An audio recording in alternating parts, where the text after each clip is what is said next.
Hello दोस्तों, स्वागत है आपका JNT ऑनलाइन क्लासेस में। और प्रीवियस क्लास में मैंने जब आपको बताया था कि मैंने किस तरह से अपने बेटे की मैथ्स की प्रैक्टिस कराई है क्योंकि उसका मॉक टेस्ट है, तो उसके बाद आज मैं आपके साथ ये रिज़ल्ट शो कर रही हूँ कि किस तरह से मैंने उसकी प्रैक्टिस कराई थी और क्या आया था उसका रिज़ल्ट।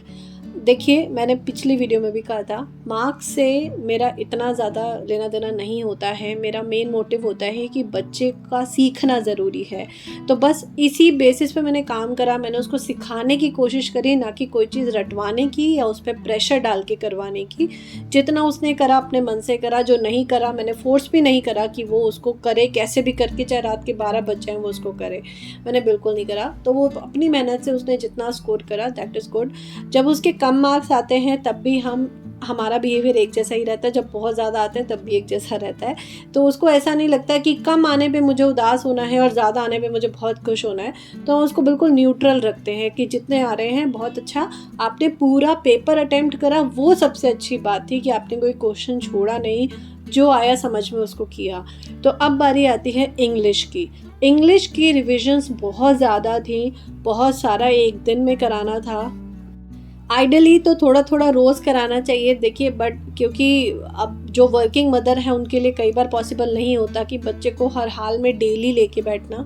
तो अब मैंने क्या किया था, इतनी सारी रिविजन्स मुझे करानी थी अपने बेटे को, एक ही दिन में कवर कराना था। तो उसके लिए मैंने क्या ट्रिक फॉलो करी, कैसे उसको सिखाया, कैसे कराया, वो मैं आज आपके साथ शेयर करने वाली हूँ।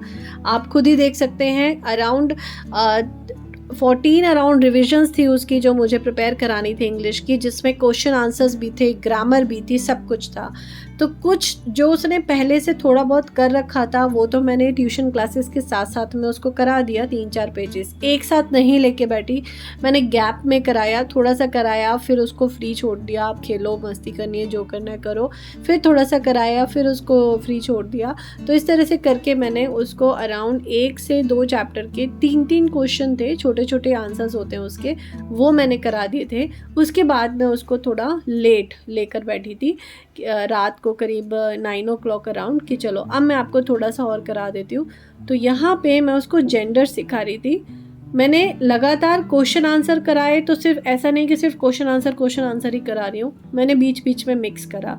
कभी बीच में इजी पैटर्न डाल दिया पढ़ने का कि चलो सिर्फ आपको जैसे जेंडर्स करने हैं, सिर्फ 1 वर्ड लिखना है, फिर बीच में मैंने किसी एक क्वेश्चन आंसर डाल दिया, कोई एक क्वेश्चन आंसर, ठीक। उसके बाद फिर बीच में मैंने सिंगुलर प्लूरल्स डाल दिए, उसके बाद फिर कोई 2-3 फिल इन द ब्लैंक्स डाल दिए। इससे ना चेंज होता रहा, उसको एक साथ बहुत ज़्यादा प्रेशर नहीं पड़ा कि मुझे अभी 5 क्वेश्चन याद करने हैं या 6 क्वेश्चन याद करने हैं। तो ये एक बहुत इजी पैटर्न है अगर आप फॉलो करना चाहें तो। अब बहुत से ऐसे सवाल आते हैं कि बच्चों को रीडिंग ही नहीं आती तो हम आंसर्स याद कैसे कराएं। देखिए, बच्चा अगर क्लास फर्स्ट में है, सेकंड में है, तो वहाँ पे ना रीडिंग का आना बहुत ज़रूरी होता है, क्योंकि अगर बच्चा रीड ही नहीं कर पा रहा है तो ना तो वो कोई चीज़ को समझ पाएगा, ना वो लिख पाएगा। तो वहाँ पे रीडिंग एक बहुत इंपॉर्टेंट है। बट आप एक कोशिश कर सकते हैं कि जो भी क्वेश्चन आंसर्स हो, जैसे कई बार होता है कि आंसर तो 1 वर्ड का होता है बट काफ़ी कुछ हमें क्वेश्चन में से देख के लिखना होता है, तो आप बच्चे को इतना बड़ा आंसर मत कराइए, उसको सिर्फ 1 वर्ड दीजिए याद करने को, उसकी स्पेलिंग याद करा दीजिए। रीडिंग नहीं आती तो उसको वहाँ पे स्पेलिंग याद करा दीजिए। सिर्फ अगर नंबर्स की ही बात है तो आप ऐसे करा सकते हैं। आइडियली मैं पर्सनली प्रेफर नहीं करती हूँ कि बच्चे को कोई चीज़ रटवाई जाए, चाहे वो स्पेलिंग हो। स्पेलिंग है तो बच्चा साउंड समझ के स्पेलिंग करे, फोनिक्स उसके क्लियर होंगे तो वो कोई भी स्पेलिंग अटेम्प्ट कर सकता है। अगर फोनिक्स क्लियर नहीं है तो हाँ, इन दैट केस आपको स्पेलिंग याद बच्चों को करानी ही पड़ेगी। अब यहाँ पे आपने देखा कि मैंने पहले थोड़ा सा ग्रामर कराया, क्वेश्चन आंसर कराए, उसके बाद मैंने उसको 1 मैनी यानी कि सिंगुलर प्लूरल्स दे दिए। अब यहाँ पे मैंने उसको वो क्वेश्चन आंसर कराए हैं जो उसको बिल्कुल नहीं आते थे, वो फर्स्ट टाइम उसको लर्न कर रहा था। थोड़ा सा यहाँ पे मैंने कलर कोडिंग का यूज़ करा। कलर कोडिंग बहुत बहुत हेल्प करती है बच्चों को आंसर्स लर्न कराने में।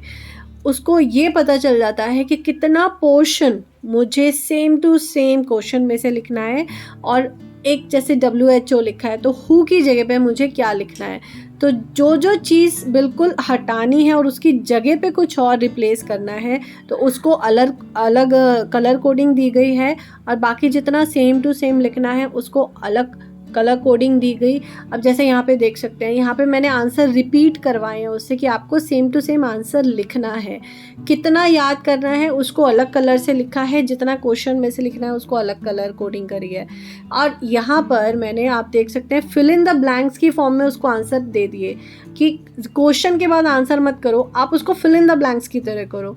ये पैटर्न आप बिलीव करिए बहुत हेल्प करता है बच्चों को क्वेश्चन आंसर लर्न कराने में, क्योंकि क्लास फर्स्ट में बच्चे पहली बार आंसर्स लिख रहे होते हैं और हाफ ईयरली में सिलेबस ज़्यादा होता है तो उनके लिए भी इक्वली टफ हो जाता है। I completely understand. मेरा बेटा भी first time question answer attempt कर रहा है, उसके लिए भी थोड़ा डिफ़िकल्ट हो रहा है, जबकि उसको रीडिंग आती है फिर भी उसके लिए डिफ़िकल्ट हो रहा है। तो यहाँ पे पेरेंट्स का काम बच्चों पे प्रेशर बना के याद कराना नहीं है, पेरेंट्स का काम है उनकी स्टडी को थोड़ा इजी करना ताकि वो आसानी से कर सकें। जितना स्टडी को बोरिंग बनाएंगे बच्चे स्टडी से उतना ही दूर जाते जाएंगे, और स्पेशली वो सब्जेक्ट कराना जिसमें बच्चे का इंटरेस्ट ही नहीं है, उसको फ़न कैसे बनाना है वो एक बहुत बड़ा चैलेंज होता है पेरेंट्स के लिए, क्योंकि सारे सब्जेक्ट्स बच्चों के फेवरेट नहीं होते। कोई एक आध भले ही वो मन से करे लेकिन बाकी नहीं करता। और स्पेशली आप देखिएगा जब वो मन से करेगा ना तो वो सब्जेक्ट करेगा जो उसको इजी लगता है। इजी क्यों लगता है? क्योंकि उसको समझ में आता है।